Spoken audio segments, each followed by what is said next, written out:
recording. Nobody has to record you. You're the interviewer. Well, I'm done. Okay. I've been out all day. Okay. Explain who you are. Yes, I'm recording. Okay, so can you just introduce yourself and who you are? I'm Jeff Katz. I'm the mayor of Cooperstown. I was elected in March and took office in April. And I've been in the village government for 7 years. But this is my first induction as mayor, so it was really a lot of fun. Okay, so how long have you lived in Cooperstown? 9 years, a little over 9 years. But I grew up around New York City, and the first time I visited Cooperstown was in the summer of 1973. Okay. And I was always a huge baseball fan, and it was magic. And it's still magic. It's just an awesome place to be. And so that's kind of what made you decide to move here? Yeah, eventually. So I grew up in New York, and then we moved to Chicago, and we lived there for about 16 years. And my wife and I have 3 sons who are older than you, 22 now, and 19 and 16. But we kind of wanted to go away from kind of city life and traffic and go to kind of a small town life. And because of my baseball knowledge, Cooperstown was the only small town I knew, so we moved here. Okay, and I mean, you've never looked back since, huh? No, it's a beautiful place. It's a wonderful place. I mean, I've never lived anywhere where there's such a strong sense of community and volunteers, and everyone really, is there for everyone else. It's really interesting. So how many inductions have you been here for? Well, it's funny. I've always been a big baseball fan, and before I moved to Cooperstown, I'd been to maybe 15 or 20 World Series games and a bunch of All-Star games, and I've been to like 45 Major League Parks, but I had never been to induction till I moved here. Wow. And now I've never missed it. I think it's the greatest. I love it. So this is my...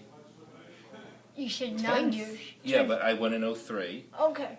through 02. So you're 12. 10 consecutive. Yeah, Wow, I got a good streak going. Yeah, you do. And you plan to continue that streak. As long as I'm here and living, I will go. And I mean, would you say this weekend had a typical crowd or more than usual? Yeah, I mean, typical, kind of a quote-unquote regular induction would be this crowd. But then there are the big ones, like in 2007 when Cal Ripken and Tony Gwynn got in, we had 80,000 people in Cooperstown. There's only 1,900 people who live in Cooperstown. 1,900. Yeah, so we had 80,000 people come That's here. And crazy. it was crazy, but they all had a great time, and they were in no hurry to leave. Well, they couldn't because there was so much traffic. But they were in no hurry. They loved being in Cooperstown. So every induction is really special. We got Reds fans, Cubs fans. Everyone comes, and they're just happy to be here. So how many people do you think are here for this one? I'm not a good crowd gauger. If I had to guess, I would guess maybe 5,000 to 10,000.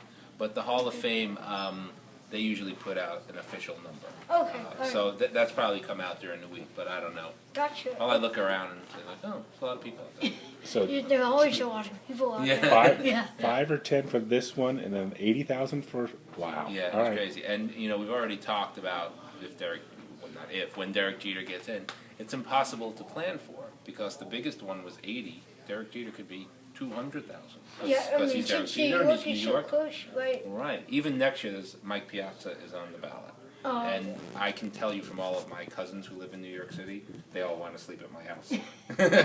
So, based on that, I think if Mike Piazza gets in, it'll be a crowded induction. So that brings me to what exactly do you in Cooperstown have to do? I'm sure it's a lot of prep with this. There's basically it's the Hall of Fame's event. Right. But the Hall of Fame meets with the village government, and we have a guy who's the head of our public works, streets, water, sewer, and then we have a chief of police. Okay. So everyone coordinates to make sure the streets are safe, that the streets are closed maybe for parking to make sure people can get around, that the traffic moves smoothly. So we are involved in meetings that probably start maybe January, February. Once you have the inductee, you kind of know about what the crowd will be. So we knew Cal Ripken was going to be big. Right. So we tried to prepare early. But there's usually monthly meetings just to make sure everything works smoothly, and it usually does.